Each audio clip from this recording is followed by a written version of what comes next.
Hello everyone, I Harish welcome you all. आज की हमारी इस वीडियो का टॉपिक बहुत कॉमन है, बहुत बेसिक इंग्लिश की जानकारी मैं देने वाला हूँ। उसमें जब मैं फेस टू फेस क्लास देता हूँ अपने स्टूडेंट्स को, तो मैं उनको देखता हूँ कि उनकी इंग्लिश की जो बेसिक जानकारी है वो बहुत पुअर है, बहुत कमजोर होती है वो बेसिक इंग्लिश में। इसलिए ये कुछ पीछे टॉपिक लिखे हुए, नाउन, प्रोनाउन और एडजेक्टिव, इन सारे टॉपिक्स पर मैंने डिटेल से वीडियो बना रखी है। अगर आप इनकी डिटेल देखना चाहते हैं तो मेरे इस चैनल की प्लेलिस्ट में जाकर आप इन सारे मैटर्स को, इन सारे टॉपिक्स को डिटेल में देख सकते हैं। लेकिन यहाँ पर मैं ब्रीफ जानकारी, बहुत कम समय में उसकी बेसिक जानकारी, ये असल में होते क्या, बहुत से स्टूडेंट हैं जिनको ये नहीं पता एडजेक्टिव क्या होता है, प्रोनाउन क्या होता है, नाउन क्या होता है। चलिए, नाउन थोड़ा सा कॉमन है, इसको कुछ स्टूडेंट जानते हैं, लेकिन प्रोनाउन, एडजेक्टिव, इन सारे अभी और भी जो आगे मैटर आएंगे उनकी जब बात की जाए तो इसके विषय में उनकी जानकारी लगभग ना के बराबर होती है। तो इसी बात को ध्यान में रखकर मैं ये वीडियो बना रहा हूं ताकि आपको बेसिक जानकारी अच्छे से समझ आ जाए। तो चलिए शुरू करते हैं। सबसे पहले यहाँ पर लिखा हुआ है नाउन। नाउन क्या होता है, इसकी जो डेफिनेशन है वो है, a noun is a naming word. Noun एक नाम को बताने का काम करता है। दुनिया में कोई भी जो चीज है उसका कोई ना कोई तो नाम है, और उस नाम को बताने वाला जो इंग्लिश का वर्ड होता है उसको हम इंग्लिश में कहते हैं नाउन, और हिंदी में इसे कहा जाता है संज्ञा। तो नाउन एक नाम बताने वाला शब्द होता है, नाउन एक नेमिंग वर्ड है। तो यहाँ कुछ एग्जाम्पल लिखे हुए हैं। पहला एग्जाम्पल है रोहन, ये एक नाम है। तो ये एक रोहन कैसा वर्ड है, ये किसी का नाम है, बैठने की एक वस्तु है, इसको हम कहते हैं चेयर, हिंदी में इसे कहा जाता है कुर्सी। तो ये भी एक नाम है। रिवर, रिवर यानी नदी, ये भी एक नाम है। मुंबई, ये एक शहर का नाम है। तो ये आपने जितने भी एग्जाम्पल यहाँ पर देखे, ये सारे किसी ना किसी चीज का नाम है। अगला टॉपिक है प्रोनाउन। प्रोनाउन को हिंदी में हम कहते हैं सर्वनाम, और इसका प्रयोग क्या है। A pronoun is used in place of a noun. एक प्रोनाउन को हम नाउन की जगह प्रयोग करते हैं। नाउन के स्थान पर जिस वर्ड को प्रयोग किया जाता है उसको हम कहते हैं प्रोनाउन। एग्जांपल देखते हैं। अंकित इज ए गुड बॉय, अंकित एक अच्छा लड़का है। आगे लिखा हुआ है ही इज अ स्टूडेंट, वह एक विद्यार्थी है।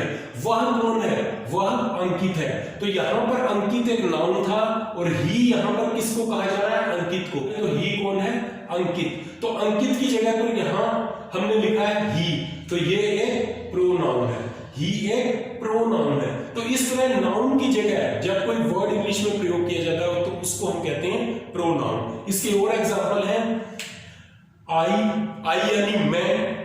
वी, वी का मतलब हम। यू, यू का मतलब तुम या आप। ही का मतलब वह, किसी मेल के लिए। शी का भी मतलब वह, लेकिन किसी फीमेल के लिए।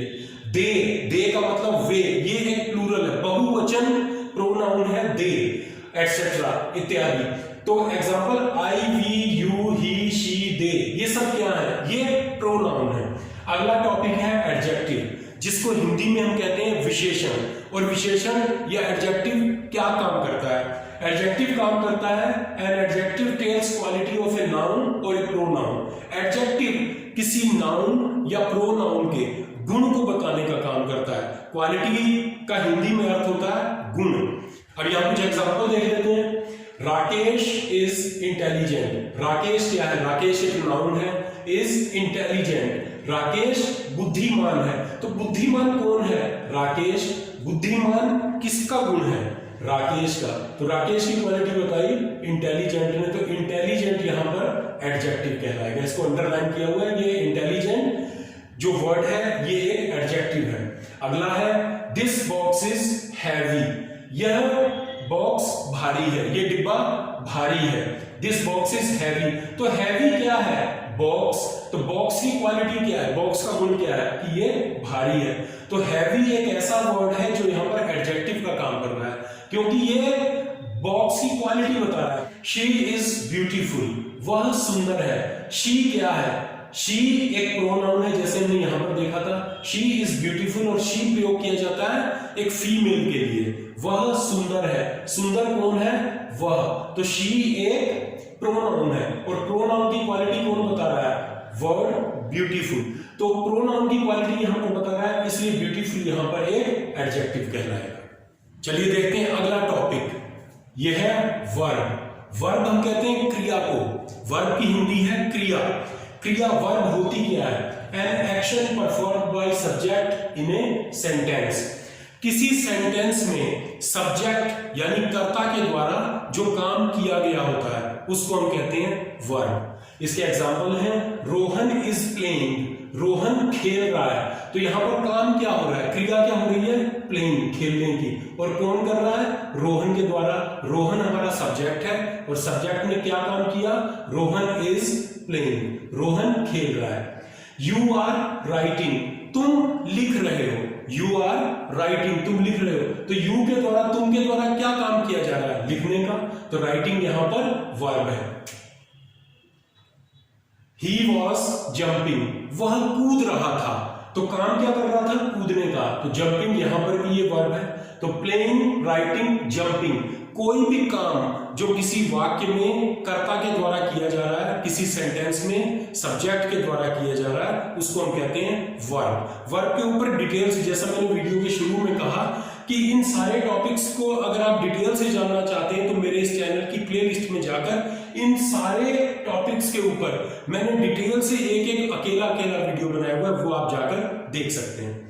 अगला टॉपिक है एडवर्ब, जिसको हिंदी में हम कहते हैं क्रिया विशेषण। ये क्या करता है? An adverb describes a verb, an adjective and an another adverb. एक एडवर्ब काम क्या करता है? किसी वर्ब को, वर्ब की क्वालिटी बताता है यानी किसी क्रिया की क्वालिटी बताता है, किसी एडजेक्टिव यानी विशेषण की क्वालिटी बताता है, और एन अनदर एडवर्ब किसी दूसरे एडवर्ब की। ये एक मतलब खुद भी एडवर्ब है और किसी दूसरे एडवर्ब की भी क्वालिटी बताता है। कैसे बताता है ये भी एग्जांपल के माध्यम से बिल्कुल क्लियर हो जाएगा। अब एग्जांपल देखते हैं। Neha runs fast. तो यहां पर फास्ट एक एडवर्ब का काम कर रहा है। क्यों कर रहा है? क्योंकि यहां पर काम क्या हो रहा है? इस सेंटेंस का सब्जेक्ट कौन है? सब्जेक्ट है नेहा, जो इस काम को कर रही है। नेहा, और काम क्या कर रही है? दौड़ने का। Neha runs fast, Neha runs, Neha दौड़ती है तेज, नेहा तेज दौड़ती है। तो नेहा कैसा दौड़ती है? इस क्रिया को कौन डिफाइन कर रहा है? इसकी क्वालिटी कौन बता रहा है कि वो तेज दौड़ती है? फास्ट। वर्ड फास्ट हमें बता रहा है कि नेहा तेज दौड़ती है। तो फास्ट यहां पर क्या हुआ? वर्ब की क्वालिटी बता रहा है और ये एक एडवर्ब है। अगला एग्जांपल देखते हैं जिसमें एडवर्ब एक एडजेक्टिव की क्वालिटी बता रहा है। You are very honest. अगर इस सेंटेंस से वेरी को हटा लिया जाए तो यहां रह जाएगा यू आर ऑनेस्ट। ऑनेस्ट क्या है? ऑनेस्ट कहते हैं ईमानदार को। आप ईमानदार हैं। तो ईमानदार कैसा वर्ड है? ये एक एडजेक्टिव है क्योंकि ये यू की क्वालिटी बता रहा है। तो ऑनेस्ट एक एडजेक्टिव है, लेकिन यहां पर वेरी लगाकर हमने क्या कर दिया? वेरी जोड़कर यहां पर इसका अर्थ निकल रहा है यू आर वेरी ऑनेस्ट, आप बहुत ईमानदार हैं। तो वेरी ने क्या काम किया? ईमानदारी को और ऊंचा कर दिया। आप बहुत ईमानदार हैं, इसके गुण को बढ़ा दिया। तो वेरी यहां पर एक एडजेक्टिव की क्वालिटी बता रहा है। वेरी ऑनेस्ट, बहुत ईमानदार, आप बहुत ईमानदार हैं, इसलिए वेरी यहां पर एडवर्ब है। नेक्स्ट सेंटेंस हम बहुत ध्यान से देखेंगे क्योंकि यहां पर एक एडवर्ब दूसरे एडवर्ब की क्वालिटी बता रहा है। एग्जांपल है शी प्लेड टू क्विकली। अगर यहां पर भी हम टू को हटा दें तो इस सेंटेंस रह जाएगा शी प्लेड क्विकली। उसने तेजी से खेला। उसने कैसे खेला? तेजी से। तो यहां पर क्विकली एक एडवर्ब है। क्विकली एक एडवर्ब है क्योंकि वो खेलने की क्वालिटी बता रहा है। उसने कैसे खेला? तेजी से। तो क्विकली एक एडवर्ब है, लेकिन यहां पर टू जोड़ दिया गया जिसका मतलब हो गया बहुत तेजी से। शी प्लेड टू क्विकली, वो बहुत तेजी से खेली। तो तेजी से तो खेली, वो तो पहले ही एडवर्ब था, लेकिन टू जोड़कर हमने कहा बहुत तेजी से खेली। शी प्लेड टू क्विकली, उसने बहुत तेजी से खेला। तो टू एक दूसरे एडवर्ब की क्वालिटी बता रहा है, इसलिए यहां पर एडवर्ब की क्वालिटी बताने वाला जो वर्ड है वो टू है, तो ये भी एक एडवर्ब कहलाएगा। तो आई होप इंग्लिश के ये बेसिक टॉपिक्स जो कि बहुत इंपॉर्टेंट हैं, इस पर ये जानकारी आपको पसंद आई होगी। ये जानकारी पसंद आई हो तो इस वीडियो को लाइक कीजिए, इस चैनल को सब्सक्राइब कीजिए और इस चैनल की सारी वीडियोस को शेयर कीजिए अपने फ्रेंड्स और रिलेटिव्स के साथ।